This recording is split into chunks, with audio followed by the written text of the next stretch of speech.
Hola, buenas, soy José Villegas, profesor de matemáticas del Preu Popular Eloísa Díaz. Y bueno, hoy hablaremos del concepto de conjuntos. Bueno, para comenzar, aclararemos los contenidos que serán vistos en este video. Primero hablaremos de qué es un conjunto. Luego hablaremos un poco de cómo escribimos los conjuntos, la notación que usamos y demás. Los- También hablaremos un poco de los conjuntos vacíos, de los subconjuntos, de intervalos y diagramas de cajas, de diagramas de Venn, intersección y unión de conjuntos. Primero, ¿qué es un conjunto? Bueno, un conjunto en sí es una agrupación de elementos que cumplen una o más reglas en común. O también lo pueden ver como una representación matemática de un lugar en donde cada elemento que pertenece a ese lugar tiene que tener ciertas características para estar en ese lugar. Bueno, en la vida cotidiana, por así decirlo, o comúnmente, tenemos también conjuntos.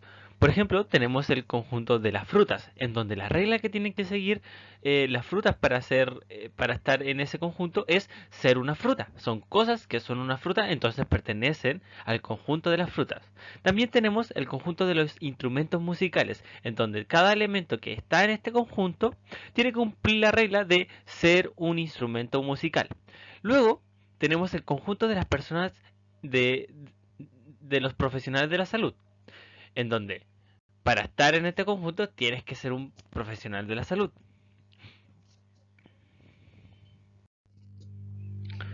Bueno, ¿y cómo escribo los conjuntos? Para escribir los conjuntos primero tenemos que simbolizarlos. Esto se hace a través de una letra mayúscula y luego estos se describen, o sea, se diferencian unos de otros a través de un texto que está encerrado entre unas llaves, o sea, estos tipos de paréntesis que está aquí entre comillas, y luego esto se hace más que nada para diferenciar unos conjuntos de otros. Entonces, no es lo importante el nombre que tenga un conjunto, sino el texto que tengan dentro para describirlos y diferenciarlos. O sea, me refiero a que si tenemos dos conjuntos que se llaman distinto, pero tienen un texto que hacen alusión a lo mismo, entonces esos dos conjuntos son iguales. El texto tiene dos formas de ser, o sea, podemos describir los conjuntos de dos maneras. La primera manera es por comprensión. Para hacer esto por comprensión hay que seguir los siguientes pasos. Primero, en el texto se debe de mencionar dónde habitan los elementos que yo quiero encerrar en mi conjunto. O lo que son los elementos que yo quiero que estén en mi conjunto. Y Y luego se menciona la regla o las reglas que deben de cumplir los elementos para que estén dentro del conjunto. O sea, esto es como un filtro.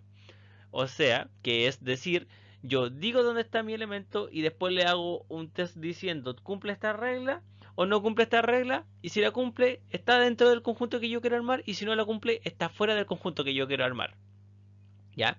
Como ejemplo, tenemos el ejemplo del conjunto de las frutas que mencionamos anteriormente, en donde lo simbolizamos con una letra A, decimos que es igual a los elementos de la naturaleza, tales que son frutas. O sea, esto es un texto que está encerrado en llaves, entonces esta es la descripción del conjunto de las frutas. Primero me dice, son elementos de la naturaleza, me dicen dónde viven esos elementos. Tales que, o sea que van a cumplir una característica que viene a continuación. Y la característica o la regla son que son frutas. ¿Ya? Entonces aquí hay una forma de describir el conjunto de las frutas. Luego tenemos el conjunto B, que es representado como los X pertenecientes a Z. Ahora, esto de la simbología matemática que estamos usando es solamente para resumir todo este texto que usamos para hablar comúnmente, ¿ya? Entonces solamente es una abreviación, ¿ya? Pueden escribir los conjuntos de esta manera, pero en matemática es más sencillo utilizar la simbología para acortar el tiempo de trabajo o también para acostumbrarse al uso de letras o al uso de un lenguaje universal, ¿ya? Entonces, vamos a explicar esto paso a paso. Primero, esta X nos está diciendo que es un elemento cualquiera, ¿ya? No es que sea un número o algo en específico. Este AX puede ser tanto una L como un patito, como una estrella. Puede ser un símbolo, algo que simbolice que es un elemento cualquiera, ¿ya? Comúnmente se usa la X porque X de incógnita, entonces un elemento cualquiera. ¿Ya? Luego, esta E, este tipo de E que hay aquí es en, se refiere a en o a pertenece, ¿ya? Y esta Z, si no lo saben, yo se los digo, es el conjunto de los enteros, o sea, son los elementos cualquiera que pertenecen a Z, o sea, nos está diciendo dónde vive, y este slash nos dice tales que, o sea que los elementos que están a la izquierda del slash van a cumplir una cierta regla que están a la derecha del slash. Este slash se puede reemplazar como un dos puntos que también se va a referir a un tales que. Ya. Entonces la regla que debe de cumplir, que está a la derecha, es x es igual a 2n con n perteneciente en los enteros. Esta coma es solamente para referirse a una propiedad no del conjunto, pero sí de algún otro símbolo que anotemos en el conjunto. Por ejemplo, si yo pusiera aquí una M, tengo que decir dónde está esa M. No puedo decir que esa M es algo cualquiera. ¿Ya? Yo tengo que decir que eso está en los enteros, en los complejos, en los naturales, en los racionales, en cualquier conjunto. ¿Ya? Tengo que decir lo que es esa N. Y bueno, ¿a qué se nos refiere este conjunto de acá? Es que son los X tales que es igual a 2N. O sea, que puede ser un 2n cualquiera. Y nosotros sabemos que los elementos que son iguales a 2n son los números pares o los múltiplos de 2. ¿Ya? Y como es entero, esto toma a los múltiplos de 2 positivos y a los múltiplos de 2 negativos. O sea, al menos 2, al menos 4 y así sucesivamente avanzando en todos los múltiplos de 2 negativos. Ahora, el conjunto C. El conjunto C, como pueden ver, tenemos es igual, son todos los elementos pertenecientes a los naturales, tales que esos elementos son menores que 7. ¿Ya?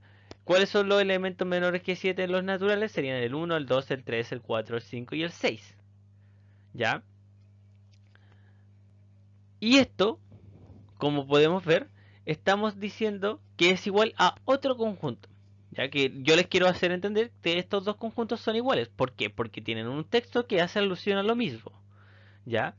En donde son los elementos pertenecientes a los enteros, tales que esos elementos son mayores que 0 y menores o iguales que 6. O sea, son los elementos como el 1, el 2, el 3, el 4, el 5 y el 6. ¿Ya? El 7 no, porque es mayor que 6. Por ejemplo, aquí yo no pongo el 7 porque es igual a 7 y 7 no está en este conjunto. ¿Ya? El 8 tampoco está, el 1924 no está tampoco y tampoco está en este conjunto. Estos dos conjuntos tienen un texto que hace alusión a lo mismo, a los mismos elementos, entonces tienen los mismos elementos y son iguales. ¿Ya? Son dos formas de escribir un mismo conjunto. Luego, el conjunto D. El conjunto D son los elementos pertenecientes a los enteros, tales que son múltiplos de 3 y esto es una I, ¿ya? Es para conectar las dos propiedades, o sea que son elementos que cumplen las dos propiedades y son múltiplos de 2, o sea que son múltiplos de 3 y múltiplos de 2 a la vez. ¿Ya? Y N y M son pertenecientes a los enteros también. Luego, la otra forma de escribir ese texto es por extensión, o sea, yo voy a nombrar todos los elementos que están en ese conjunto.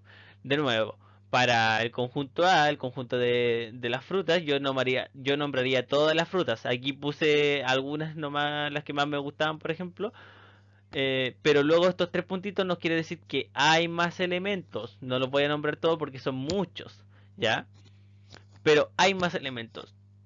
Esa es la ventaja de escribirlo por comprensión, en donde yo solamente uso la regla que cumplen y ya sé qué elementos pueden estar aquí. En cambio, Si yo busco todo el listado, tengo que decir, ya, las manzanas, busco una por una el listado y veo, sí, aquí están las manzanas, pueden estar en este conjunto.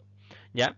Luego el conjunto B, los múltiplos de 2, tengo que escribir todos los múltiplos de 2. Luego el conjunto C, este es un conjunto más chiquitito con menos elementos, que son como los que dije, el 1, el 2, el 3, el 4, el 5 y el 6. Y luego están los múltiplos de 2 y los múltiplos de 3, que como saben, son los múltiplos de 6. Ya, los múltiplos de 6 son múltiplos de 2 y múltiplos de 3 a la vez. Luego, hay conjuntos vacíos, que como su nombre lo dice, no tienen elementos. Son conjuntos que normalmente tienen propiedades que ningún elemento lo puede cumplir. Por ejemplo, tenemos los elementos en los naturales, tales que son mayores que 4 y menores que 5. Nosotros sabemos que los naturales mayores que 4 son el 5, el 6, el 7 y el 8. Y los naturales menores que 5 son el 1, el 2, el 3 y el 4. Entonces no hay un natural entre el 4 y el 5.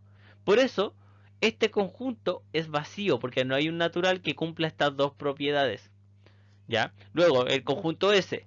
Eh, el conjunto S son los enteros, tales que son múltiplos de 4 y son primos. Pero nosotros sabemos que los números primos son múltiplos de sí mismos, o sea, son divisibles por sí mismos y por 1. Entonces, estos son divisibles por sí mismo, por 4 y por 1. Y bueno, y dependiendo del caso, también por muchos números más. Pero a lo que me refiero es que no puede ser primo y ni múltiplo de 4 a la vez. Entonces, este conjunto que nos está diciendo que nos busquemos este tipo de elementos que cumplen estas dos propiedades a la vez, es vacío, porque no hay ningún elemento que cumpla estas dos propiedades a la vez. ¿Ya? Luego tenemos un conjunto M, que son las cosas en la Tierra que son completamente azules y completamente negras a la vez. Y como que uno piensa y dos cosas que sean de un color y a la vez sean de otro color es como raro. Si es que saben de algún ejemplo, déjenlo en los comentarios, pero para mi perspectiva actual, este conjunto es vacío. ¿Ya? Luego, tenemos subconjuntos, o sea, ustedes lo pueden pensar como si tenemos un conjunto grande con muchos elementos, tomamos una pequeña porción de esos elementos y ahí tenemos un subconjunto. Rigurosamente, por así decirlo, se dice que un conjunto A es subconjunto de un conjunto B cuando todos los elementos de ese conjunto A están contenidos en el conjunto B. Esto se denota como A contenido o en B. Ya, por ejemplo, tenemos de nuevo con frutas, tenemos el conjunto F, que son los elementos de la naturaleza que son frutas, o sea, el conjunto de las frutas, y el conjunto G, que son las frutas que son cítricos. O sea, tenemos frutas que son cítricos, son frutas, o sea que todos los elementos que están en el conjunto G son frutas, y como son frutas, todos los elementos del conjunto G a la vez están en el conjunto F, porque el conjunto F me piden que sean frutas. Y aquí solamente me da una restricción más que sean cítricos, pero aquí también son frutas, o sea que G está contenido en F, ¿ya? Otro ejemplo, un poquito más matemático, es el ejemplo de M es igual a todos los números reales, tales que X es mayor que 3. O sea, los elementos que son mayores que 3. Y N son todos los números reales, tales que los números reales sean mayores que 6. Pero nosotros sabemos que si buscamos cualquier número real que sea mayor que 6, a la vez va a estar siendo mayor que 3. Porque, por ejemplo, un número real que sea mayor que 6 sería el, el raíz de 37. Por ejemplo, el raíz de 37 es mayor que 6 y a la vez es mayor que 3. O un ejemplo más fácil, el 10 es mayor que 6 y a la vez sabemos que es mayor que 3. Y obvio, también tenemos que verificar que sea real, o sea, estamos hablando de números reales. ¿ya? No podemos decir que un complejo podría estar en uno de estos dos conjuntos, porque de hecho los complejos no se puede ver cuando un complejo es mayor que otro complejo. Ya, entonces, en conclusión decimos que n está contenido en M porque todos los elementos que sean mayor que 6 a la vez van a ser mayor que 3. Bueno, luego tenemos los intervalos y los diagramas de caja, ¿ya? En donde los intervalos en sí son una representación abreviada de conjuntos de números reales. Estos conjuntos de números reales son representaciones de segmentos de la recta real, ¿ya? Y se definen a través de desigualdades. Bueno, por ejemplo, aquí tenemos el conjunto L, que son todos los reales que, que están entre el 8 y el 2, pero sin tomar el 2 y el 8, o sea, sin tomar a los extremos. Porque, por ejemplo, yo puedo decir que el 2,1 está en este extremo y el 2,05 está en este conjunto, al igual como el 7,99 está en este conjunto, pero no está ni el 2 ni el 8. Y recuerden que yo siempre me puedo acercar al 2 cuanto yo quiera, porque por ejemplo está el 2,05, pero más cerca del 2 está el 2,000000005 y me puedo encontrar muchos números reales entre cualquier número que esté más a la derecha del 2 y el 2, ¿ya? Por eso tenemos que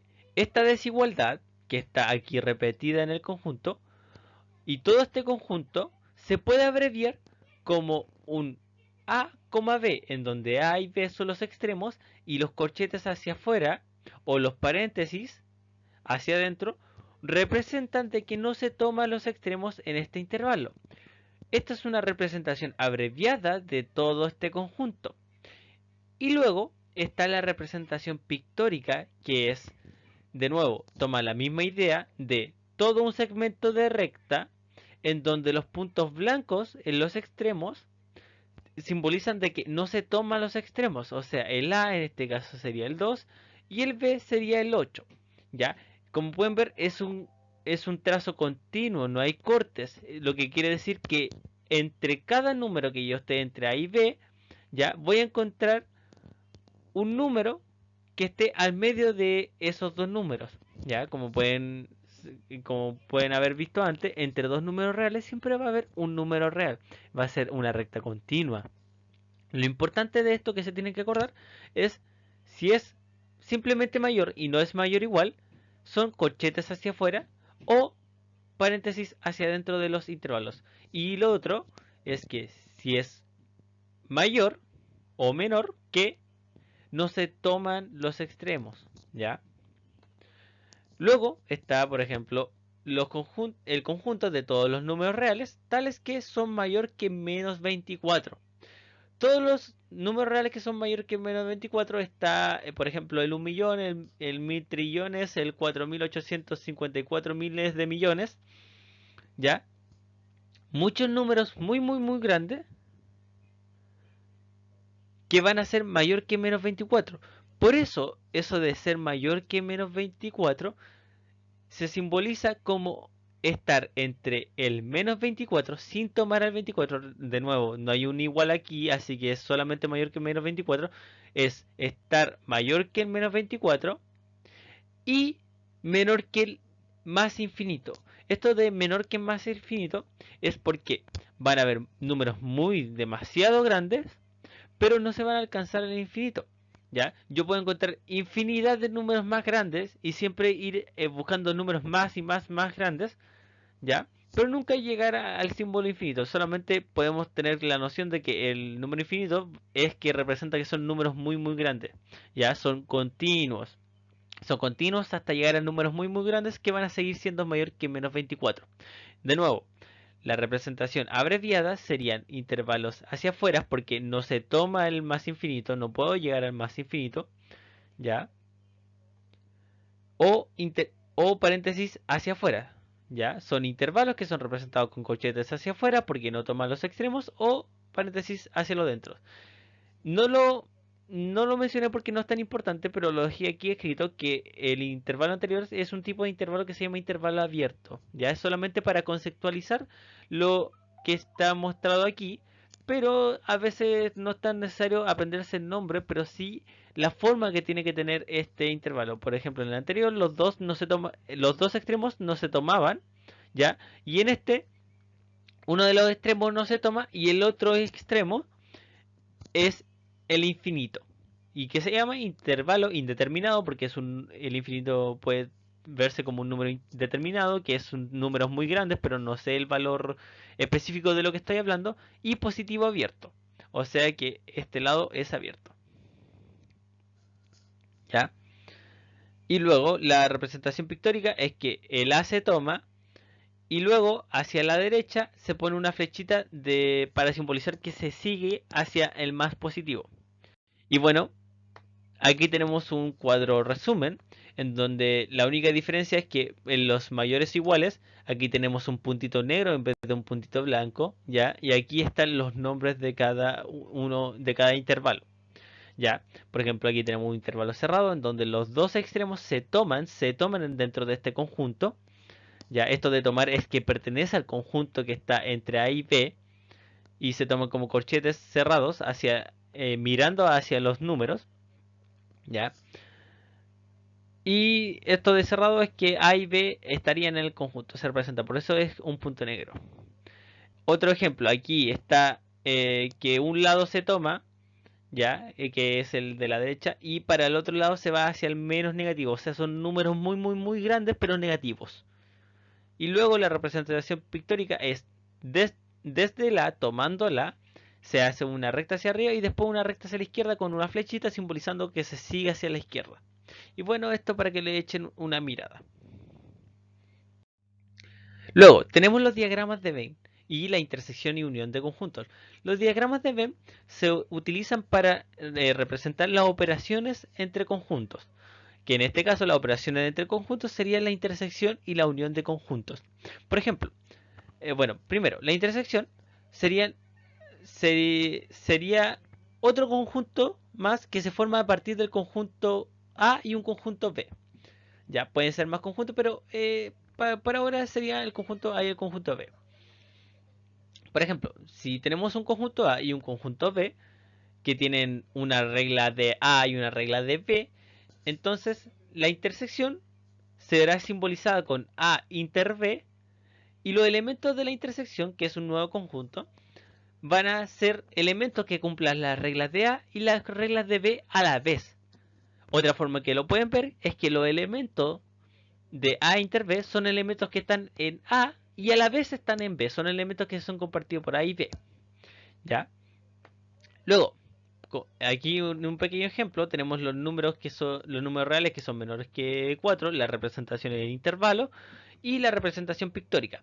Y la representación de diagrama de Venn sería una forma geométrica, cualquiera que deseen, normalmente se usan circunferencias, ¿ya? Y con la letra A del símbolo del conjunto al cual yo me estoy refiriendo, ¿ya? Y esta U es de universo, o sea, es un conjunto que contiene a todos los conjuntos, ¿ya? Luego tenemos por otra parte el conjunto B, que son el conjunto de todos los reales tal que son mayores que menos 3, ¿ya? Su representación pictórica con diagramas de cajas estaría esta. Y su representación de diagrama de nuevo sería un conjunto, una circunferencia con una B contenida en el universo. O sea, esto es que delimita el conjunto, por así decirlo. Todo lo que está dentro de esta circunferencia está en B. ¿Ya? Para después decir que su intersección serían los el conjunto A inter B, tales que son todos los reales, tales que cumple la regla de A, o sea, ser menor que 4, y cumple la regla de B de ser mayor que menos 3. Esto de acá se puede abreviar con que X es mayor que menos 3 y es menor que 4, o sea, está entre menos 4, o sea, entre menos 3 y 4, sin tomar los extremos de nuevo. Esta es la representación de intervalos y su representación pictórica a través de diagramas de caja sería unir los dos dibujos. O sea, desde el 4, que está más a la derecha que el -3, desde el 4 trazo una recta para arriba y luego una recta para la izquierda, y desde el -3 trazo una recta para arriba y luego para la derecha. De nuevo, puntos blancos para decir que no toman los extremos. ¿Ya? Y esto de acá al medio sería lo que representa A inter B. O sea, son todos los números que están en la intersección de estos dos conjuntos. ¿Ya? Para luego dar paso al diagrama de Venn, que sería una representación en donde se dice que A inter B son esta área pintada de amarillo, en donde los elementos que están dentro de esta área de amarillo están en A y a la vez están en B. ¿Ya? Están en los dos, o sea, cumplen las dos propiedades. Luego, la siguiente operación sería la unión de conjuntos, en donde tenemos un conjunto A y un conjunto B, que tienen su respectiva regla, en donde su unión sería A unido a B o A unión B, donde sus elementos cumplen las reglas de A o las reglas de B. O sea, sería como un filtro que nos diga, ya, tenemos el filtro A unión B, que nos dicen, a ver, tenemos una fiesta en donde solamente las que pueden estar, las personas que pueden entrar a esa fiesta, que se llama A unión B, tienen que conocer a Juanita o a Pepito. Entonces llega una persona, dice, yo conozco a Franklin, tú no entras aquí porque no conocía ni a Juanita o a Pepito. Llega una persona que dice que conoce a Juanita y a Pepito, entonces, ay, tú entré porque conocía a las dos, eres terrible choro. Luego dice uno que conoce a Juanita pero no conoce a Pepito. Y como que la encargada de la entrada dice, ah, pero conocí a Juanita, entonces podía entrar. ¿Ya? Eso se dice como A unión B. ¿Ya? Solamente tiene que cumplir una de las dos reglas, no necesariamente que cumpla las dos. Y si cumple ninguna, está jodido, no entraste a la fiesta. Entonces, luego de esa patraña metafórica de esto de conjuntos, de unión de conjuntos, tenemos a este ejemplo más matemático de A es igual a los números reales que sean menores que 4, de nuevo el mismo anterior, ¿ya? Y B los números reales que sean mayores que 6, ¿ya? Estos dos conjuntos serían su unión sería todos los números reales que sean menores que 4 o que sean mayores que 6. Entonces, su representación en intervalos sería esta de acá, con esta U en medio, o sea que este intervalo unido a este intervalo, ya, aquí lo mismo. Y como observación, notamos que su intersección es vacía, no hay ningún elemento que sea menor que 4 y menor que 6. Y aquí se puede apreciar pictóricamente, ¿ya? Y luego, su diagrama de Venn sería A y B, y la unión sería todo lo que está pintado en amarillo. ¿Por qué? Porque la unión nos dice que son los que cumplen la regla de A, o sea, los elementos de A, unido a los que cumplen la regla de B. Entonces, lo que está en amarillo sería el conjunto A unión B. Une conjuntos. Ahora, un ejemplo más cotidiano, que en realidad no es cotidiano, pero el abuso de la palabra es tal, ¿ya? Que tenemos el conjunto A como los animales de la naturaleza que son aves, y B los animales de la naturaleza que nadan, ¿ya? Entonces, los pingüinos estarían en A intersección B, porque son aves y nadan. Las ballenas, las ballenas estarían en el conjunto B, porque son animales que nadan. Y también estarían en el conjunto A unión B, porque son animales que nadan y entonces cumplen la regla de B y entran a la fiesta de los animales que nadan. Luego están las gaviotas, que están en A unión B, porque son aves. Y si no mal recuerdo también nadan, pero tal vez algún biólogo me confirmaría esto, o bióloga, me lo confirmaría. Pero por ahora podemos decir que está en A unión B porque cumple la regla de ser aves. ¿Ya? Luego podemos notar que A está contenido en A unión B, porque todos los elementos de A cumplen la regla de A, entonces, o todos los elementos de A cumplen la regla de A o cumplen la regla de B. Y también podemos decir que B está contenido en A unión B, porque todos los que cumplen la regla de B van a cumplir la regla de A o van a cumplir la regla de B. ¿Ya? Bueno, el ejemplo pueden hacer mucho más en su casa, como el conjunto de los utensilios, el conjunto de sus mascotas, etcétera, etcétera. Y la idea es que vayan pensando en esto y después llevándolo al ámbito matemático. Luego, gracias por ver. Lo siento si fue muy cansino el video. Pero aquí como por final les tengo dos libros que les pueden ayudar a complementar los libros de preparación PTU, que son el Álgebra de Baldor, que es un libro que la verdad te habla todo desde cero, alguna referencia histórica y atiende muchos dilemas morales que tenemos con los números. Puede ser un dolor de cabeza, pero ayuda bastante en empezar desde cero. Y luego tenemos el Álgebra de Jimena Carreño y Jimena Cruz, que es un libro que tiene muchos ejercicios y tratan desde los temas más básicos para complementar los conocimientos matemáticos en el álgebra. Chao y muchas gracias por ver.